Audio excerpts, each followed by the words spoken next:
Okay, hari ni Acah nak melukis. Sebab Acah dah pandai melukis. Ni aku lukis.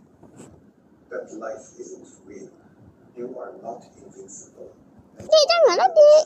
Ni tak kakak nak lukis ni. Emang kakak.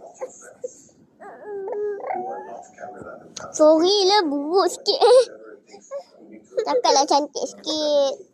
Alah, tak sayang ke? Saya ni buat video penat-penat tau.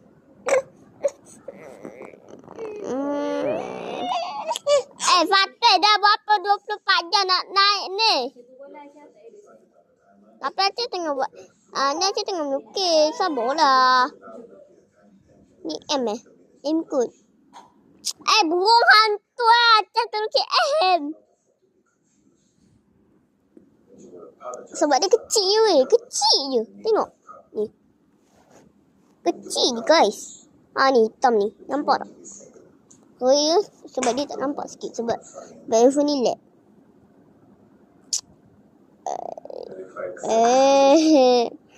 Bintang tak jadi weh. Sorry. Bintang tak jadi. Awan. Muka. Senyum. Okay. Tak jadi weh.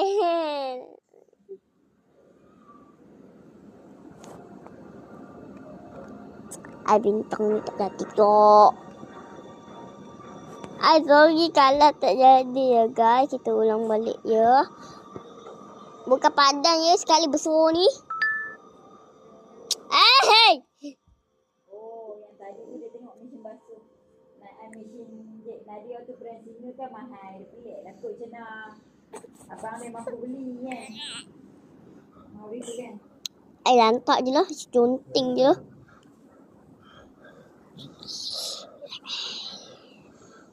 Cakaplah cantik ya. Macam pernah lukis ni weh. Cakaplah cantik. Macam ni penat-penat tau.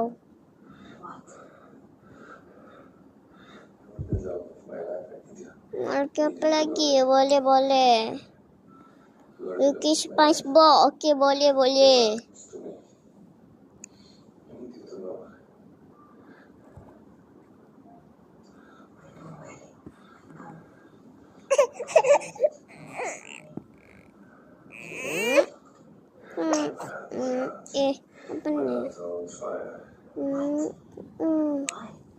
SpongeBob saya tak gerti ya guys.